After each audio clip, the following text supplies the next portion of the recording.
Die skriflesing is vanuit Genesis 2 vers 15 tot 17 en dan Genesis 3 vers 1 tot 7. So kom ons lees dit rustig saam. Dis net 'n paar verse. Die Here God het die mens in die tuin laat woon om dit te bewerk en op te pas. Die Here God het die mens beveel, van al die bome in die tuin mag jy eet soos jy wil, maar van die boom van alle kennis mag jy nie eet nie. Die dag as jy daarvan eet, sterf jy. Dan Genesis 3, dan weet ons wat nou gaan gebeur.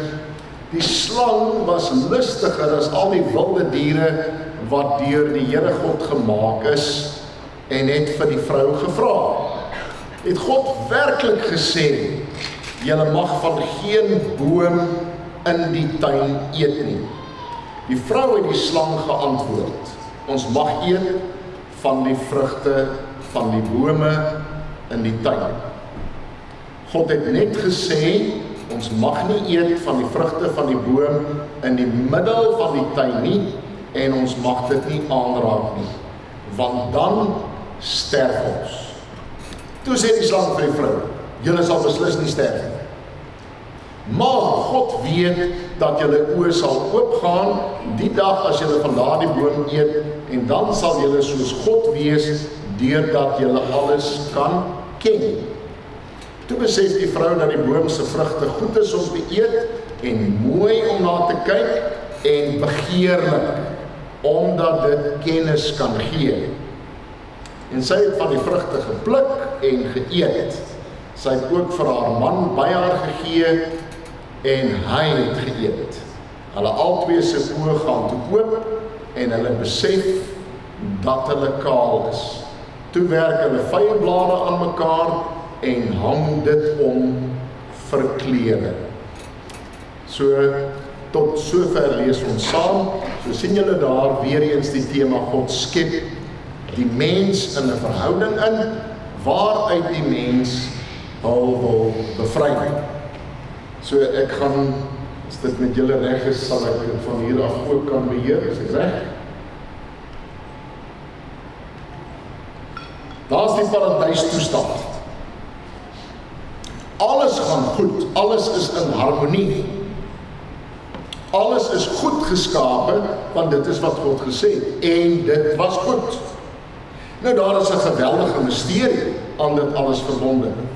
En die verhaal soos wat dit ontvou, dat ons werk met skepingsverhale, en ek gaan nou verduidelik hoekom dit 'n verhaal as 'n verhaal beskou word. In daardie verhaal is daar 'n sekere beeld, prentjie wat geskep word. Moet asseblief nie in julle ongelooflike uiterste poging om God se waarhede te beskerm, die oomblik as julle hoor van 'n narratief of 'n verhaal, dat julle daarmee hoor fiksie, of onwaar, of liberaal, of soets, dit het niks daarmee te doen. Wanneer ons sê dit is 'n verhaal, want dit is presies wat dit is, dan dit is die manier waarop die materiaal saamgestel is. Daar is 'n sekere ontwikkeling, ontplooiing. Wanneer, en ek in die Bybel praat van 'n skepingsverhaal. Wat dit beteken is, daar is karakters. As jy dink in terme van 'n verhaal, daar is 'n plek, 'n setting, daar is karakters. Daar is karakters wat optree. Dit het niks te doen met 'n waarheidsvraag. Ons aanvaar dat dit waar is, maar dit gaan oor hoe is dit saamgestel. Die vertelling vertel vir ons dat daar is harmonie, daar is 'n skepping, en in daardie skepping is daar harmonie, maar behalwe dit is daar oorvloed. So wanneer ons praat van 'n paradijstoestand, paradisos, dit kom van 'n Persiese woord wat tuin. Stel dit so buite die tuin, en dit sal ons later onsself aan herinner, buite die tuin is daar probleme. Daar's droogte en krisisse en uitdagings en gevare.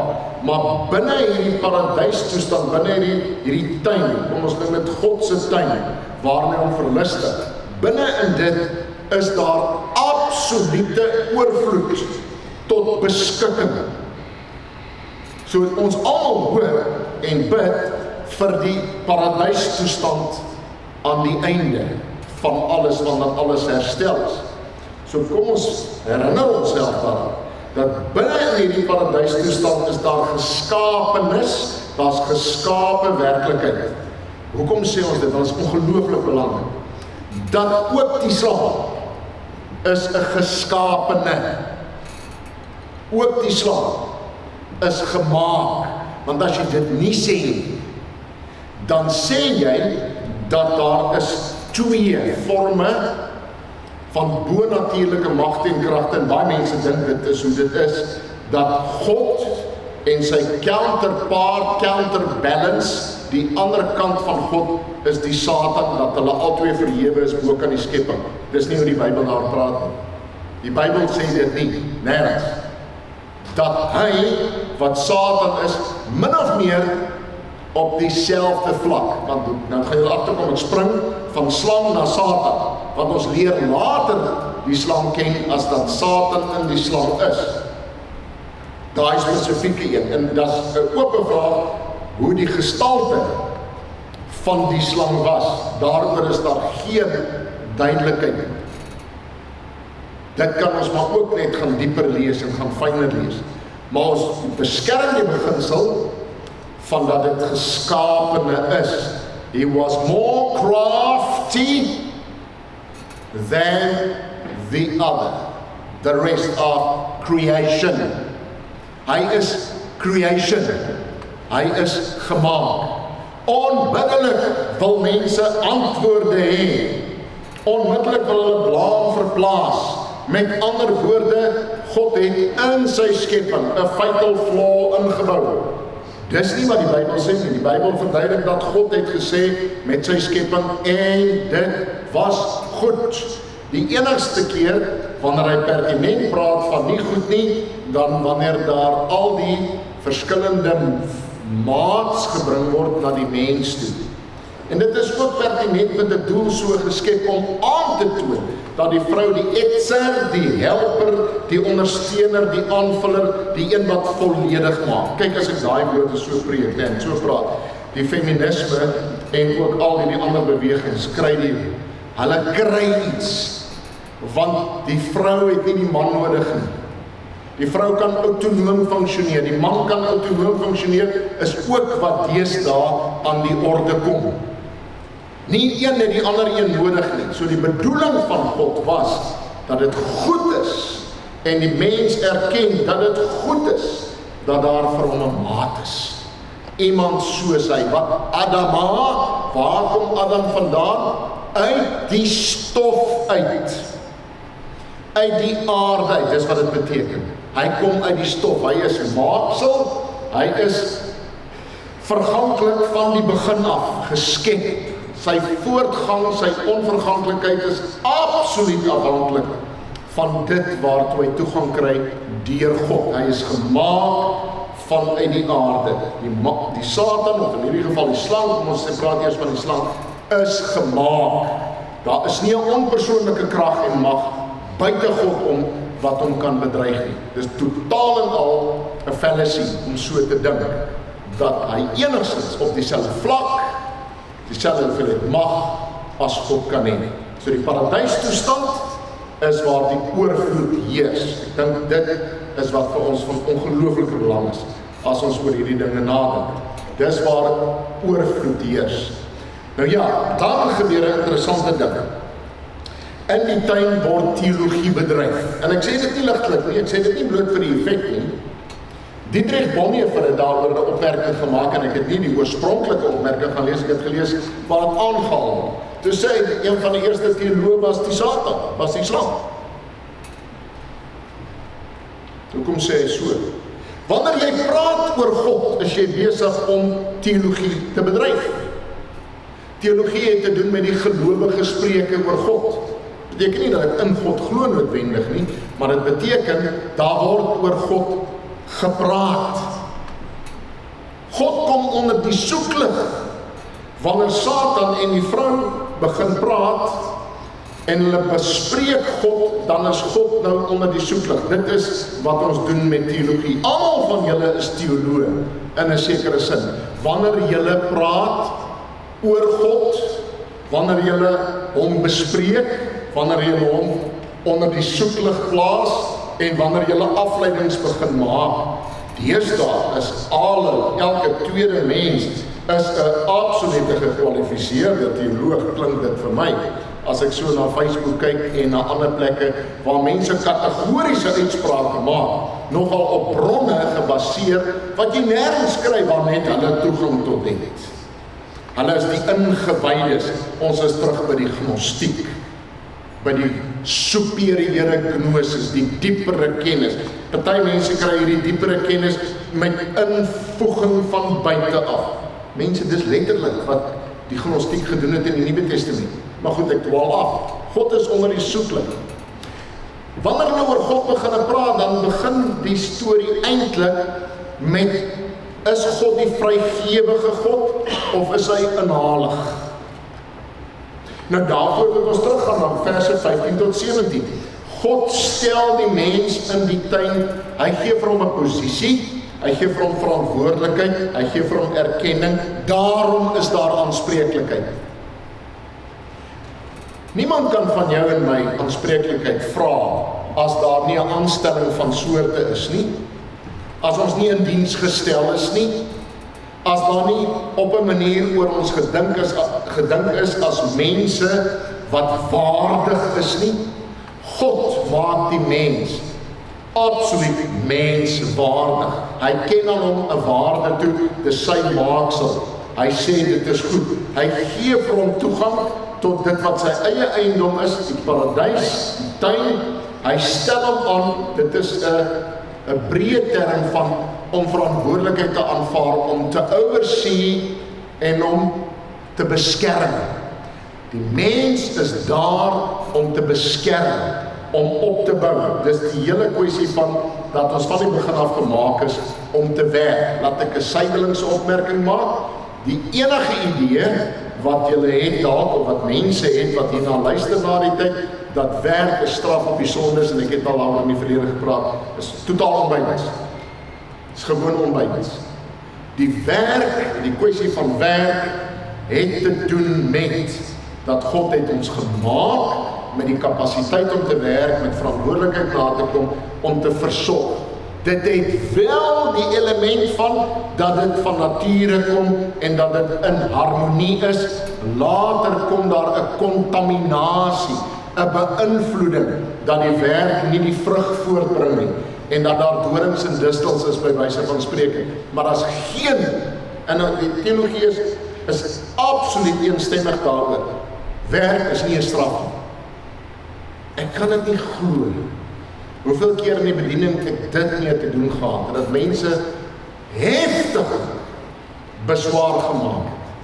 En dan wys ek hulle in die Bybel, maar hulle wil op 'n manier glo dat werk is 'n straf. Maar God werk dan. Wanneer hy die 7de dag rus, hou hy in stand. Dis 'n vorm van werk. Allerweer erken ons dit in die teologie, dat God werkend besig is. Vrygewig, hy gee die tuin, hy stel hulle aan, hy gee vir hulle posisie, hy gee vir hulle verantwoordelikheid, hy gee vir hulle lewensruimte. Maar wat doen die Satan? Hy kom en hy impliseer. En dis wat baie mense doen, hulle impliseer. Kom ek skets 'n prentjie.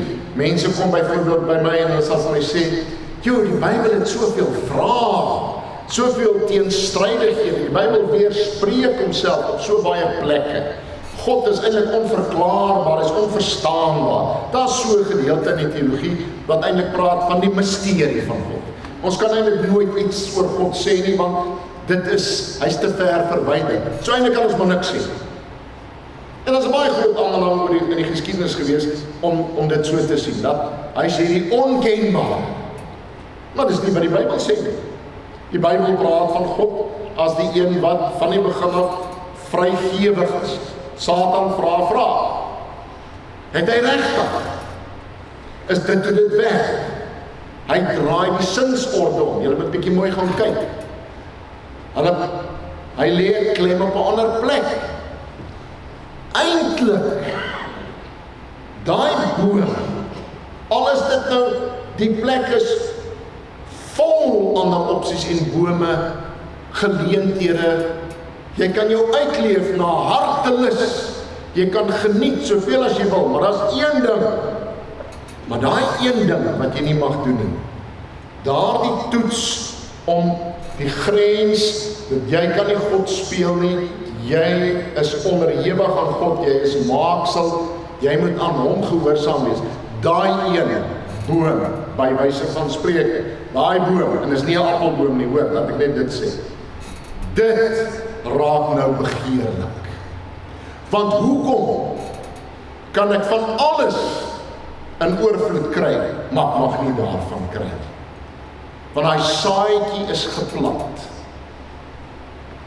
Daai saadjie is geplant. God is eintlik nie so vrygewig. God is eintlik nie so liefdevol. Hy wil tog eintlik die mag behou in homself. Maar jy sal sekerlik nie sterf nie. Dis hoe hy dit doen. Hy sê, jy sal nie sterf nie, maar jy sal iets bykry. Jy sal kennis kry. Nou, kennis hang altyd saam. Wysheid hang altyd saam met gehoorsaamheid. Ons dink altyd aan wysheid en dwaasheid. Maar as jy kyk na Genesis, in hierdie verhale wat daar gestel word, hierdie vertellings wat daar gestel word, dan is dit baie duidelik dat daar 'n verbintenis, 'n korrelasie is. Wysheid en besluitneming wat gehoorsaamheid behels. Om nie die boom te eet nie, is om wysheid te beoefen deur gehoorsaam te wees aan God. En daarmee gee ons erkenning aan God as die een wat God is. So daar's nou 'n versoeking om ongehoorsaam te wees. Dis die versoeking wat elke dag op ons almal se pad is.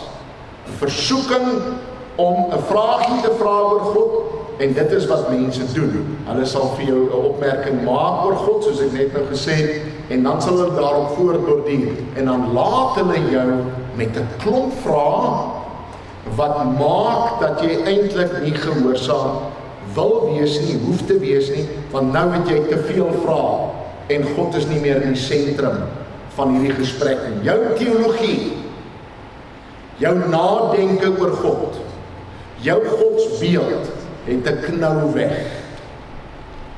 En God is nie meer die een wat jy absoluut hoef te eer en te respekteer nie, en ek hoef ook nie aan hom gehoorsaam te wees.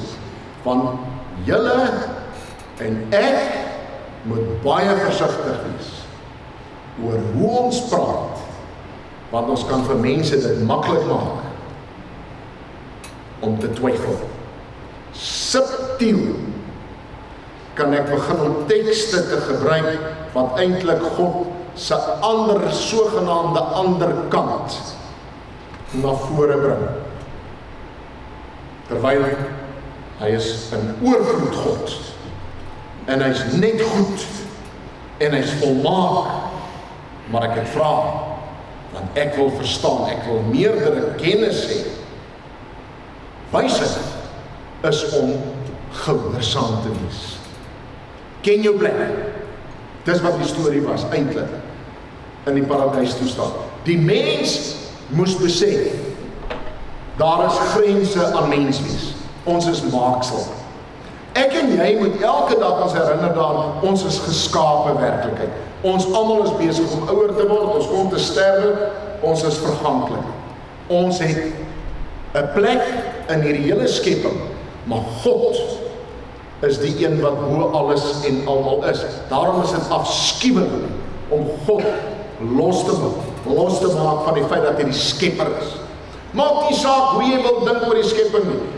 Enige vorm van denke oor die skepping wat God loslaat, dat hy nie die eerste en die laaste woord daaroor sê nie. Dit kan nie. Dit bring God in oneer. God se karakter, dit is eintlik in 'n sekere sin karaktermoord wat plaasvind wanneer hulle hierdie vrae so vra. Maar hulle doen dit op 'n baie interessante manier. Eintlik moet ek een teruggaan. God, ek sukkel nou. Hy doen dit baie interessant. Wanneer Satan by die vrou kom, dan sê sy praat van God as die persoonlike God. Die God wat ons leer ken as Yahweh. Sy praat van God as die een wat in 'n verhouding met 'n mens is. Die terminologie wat daar gebruik word, wanneer sy oor God praat, dan aanvanklik, dan is dit die woord wat gebruik word, is die God van die verhouding, is die God van intimiteit, is die God wat werklik liefdevol en barmhartig is. Dit is hoe dit begin. Wanneer Satan op die prent en op die toneel verskyn, gebruik hy 'n ander woord. Hy gebruik die woord Elohim. Hy praat van God as die opperwese, as die een wat die verhewene is. Maar hy praat nie van God as die een wat in 'n intieme verhouding met die mens is. Later verander die prentjie, dan begin teologie ter sprake kom in terme van ons praat oor God as daardie onpersoonlike een, amper daardie ver af een. Terwyl in die tuin leer hulle die God ken van gemeenskap, wat in die aandwind wandel, wat met hulle in gesprek is. Dit word verdag gemaak, dat God is nie so nie. Hy is nie eintlik die intieme God nie. Kan julle die prentjie sien ontwikkel? En nou word daar die vraag gevra, en daardie hele kwessie kom na vore, dat God wil nie eintlik met my deel nie. God is eintlik, hy is eintlik naaste. Hy is inhalig. Dis wie God is. Baie mense sal eksepsie neem, maar hulle sal dit dink. Hulle sal sê, moenie daai woord gebruik, maar hulle sal dit dink. Hulle sal van hulle self sê, God is baie generous and kind towards other people, but towards me is stingy. Daar's nie vir my 'n paradys toestand. Daar's nie vir my voorsiening. Ek hoor baie keer mense oor dit so praat.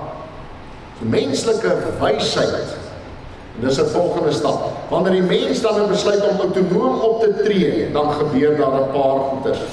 Wanneer sy die besluit neem en saam met haar adem, en voordat ons vir die vrou die vinger wys, kyk net kategories, Paulus laat nie die skuld op haar nie, maar hy laat die skuld op Adam.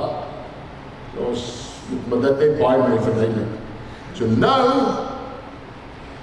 wanneer die oordeel kom, die uitspraak, dan is die verhouding is gekontamineer. Hulle saam is in diep moeilikheid. Want die verhouding het onder druk gekom met mekaar, want nou skielik sien hulle, kyk hulle na mekaar, dit wat begeerlik en goed en mooi was, wanneer hulle nou na self kyk, na hulle self, dan is daar skaamte. Wanneer hulle die situasie in oënskou neem, is daar skaamte. Nou is daar 'n ingebuigdheid ook op die self, wat daar nie was nie. Daar is iets, en ek vind dit is bly misterie hoe die goeders werk. Maar in hulle oormoedigheid, ek het nou besluit geneem, ek vat en ek eet, en ek vergryp, want dit wat dit is, dis 'n vergryp, ek oorskry die grens, ek wil soos God wees, ek wil nie, God moet iets van my terughou nie, ek wil deel waarin God deel, wanneer hulle daarin sogenaamd deel, wat gebeur? Daar's 'n vorm van dood. Hulle sterf nie soos in ons nou praat oor sterfte nie, maar daar is 'n sterfte aan 'n verhouding, aan hulle self, aan hulle verstaan, aan alles. Natuurlik is daar ook die gevolge van die dood, dit is so, maar dink dieper. Wat hulle dan doen is, om self 'n plan te maak. Om self die saak te beredder. In plaas daarvan om erkenning te gee, en ons het dit nie gelees nie, julle ken die hele verhaal, in plaas daarvan om erkenning te gee, dat hier is dit het verkeerd geloop, maak hulle self 'n plan. En hulle werk vyeblare aan mekaar. Menslike wysheid, menslike optrede, menslike oplossings, want hulle glo nou aan hulle self, maar hulle is desperaat. Is dit nie maar hoe seker is dit presies wat met jou en my gebeur nie? Is nie wat ons aanvang nie? As dit nie vir God se genadige goedheid is nie, wat ingryp nie, en van hulle geval maak hy vir hulle klere van die velle van diere. Dit laat by my baie vrae van die diere en die dood en al die tipe van goed. Maar dit is beyond the point. Die punt is, God voorsien ruim aan die blootgestelde mens. Is dit nie so nie? Nou leer ons sy karakter opnuut ken. Dit wat in die paradijstoestand gedemonstreer word, kom opnuut na vore. Wanneer hy na die mens toe kom, ruimhartig, en in sy sondige toestand hom tegemoet kom. So God voorsien, die hele kwessie van die oorvloed en die ruimhartigheid, dis wat ons altyd moet onthou. Voordat ons 'n gedagte laat posvat, dat God eintlik terughou, jaloers is, dat hy gaan niks deel met jou en my nie. En dan kry ons vir Jesus Christus. Nou as ons dink oor Christus, dan dink ons oor die verlossing, en dit is alles waar. Natuurlik is dit alles waar, maar ons kyk nie diep genoeg baie keer nie. Die man aan die kruis dui op die karakter van God. Waar wil ons dit meer in aksie sien, die genade in oorvloed. Die genade tentoongestel. Die genade in werking.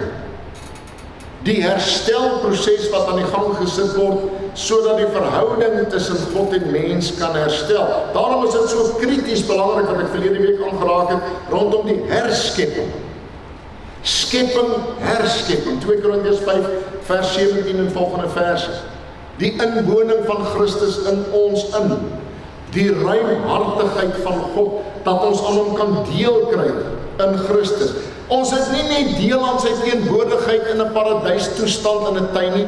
Ons het nou die inwoning van Christus deur die werking van die Heilige Gees. Hoe moet ons dit ooit verstaan? Ek het met die predikantenkonferensie die afgelope week, of by einkoms aanlyn, het ek aangehaal die boekie wat Connie Burger geskryf het, rondom hierdie groot saak. Die navorsing in die teologiese wêreld in die afgelope paar dekades, wat weer eens dit besef het, van die inwoning van Christus, in elke een van ons. Dis hoekom ek so passievol beskerm, dat dit het net juridies daar buite gebeur nie, dis nie daar ver wat God, die oppergod iets gedoen het, die God is 'n intieme verhoudingsgod, wat in my inwoon. En ek moet vir julle sê, ons sal almal verbuisterd staan as ons eendag 'n beter verstaan het. Maar ons moet aanvaar, dat in ons woon in Jesus Christus, ons het deel aan hom, deur die werking van die Heilige Gees. Daarom dat Paulus kan sê, ons kan nie aanhou met sondig nie, ons kan nie aanhou met weerstand nie, want ons is nuwe mense. Maar dit wys dat God sal nie stop. Hy sal nie dat die bose, die Satan, hom stuit in sy bedoeling om 'n noue verbintenis en verhouding met sy kinders te hê, wat vir ewig sal wees. So die man aan die kruis wys op daardie oorvloedigheid van God. God self herstel sy skepping tot herskepping. God maak dit nie. Wat is die behoefte van die paradijstoestand? Wat is die kenmerk van die ewige lewe? Die toegang tot die lewe, openbaring. Wanneer ons die einde van Openbaring lees, oor daardie naasbestaan. In die oorvloed van die nuwe skepping, van die herstelde skepping, gaan God sy bedoeling bewerkstellig. En ek en jy gaan daagliks deel kry aan alles, maar nie autonoom nie. Ons drink uit die fontein. Hy bly die bron, die middelpunt van alles. Maar hy herskep ons daartoe. So dis hoekom ons moet vashou daarom, dat ons lewe ewig in 'n verhouding met hom, in die oorvloedige verhouding met hom. Dis wat hier ter sprake is. Alles eindig in die paradys met God in die sentrum. Hy het dit klaar in beginsel waargemaak. Dit kan nie omgedraai word nie. Dit kom onafwendbaar. Hy het dit in Christus klaar bewerkstellig en dit gaan tot sy volle uitvoering kom. En nou is ek en jy uitgenooi om elke dag besluite te neem in gehoorsaamheid. Met wysheid in gehoorsaamheid beleef ons alreeds iets vooruit van 'n paradijstoestand, van 'n herstelde verhouding. Dis nie net vir eendag nie, dis elke dag. Elke dag proe ek en jy iets van daardie ewigheid. Want Christus is in ons. Hy's met ons. Hy's deur ons. So ons kan gaan leef. Ek sluit af waar ek begin het. By die paradys waar ons teologie bedryf. So wanneer jy en ek gaan teologie bedryf hierdie week, wanneer ons oor God gaan praat, moet ons tog onthou, daar was 'n tyd toe mense onbelemmerd met God gepraat het. En toe het hulle oor hom gaan praat en tot ander konklusies gekom. Maar deur die genade het ons vrye toegang om met hom te praat. En hy praat onbelemmerd met jou en my. Elke dag. Amen.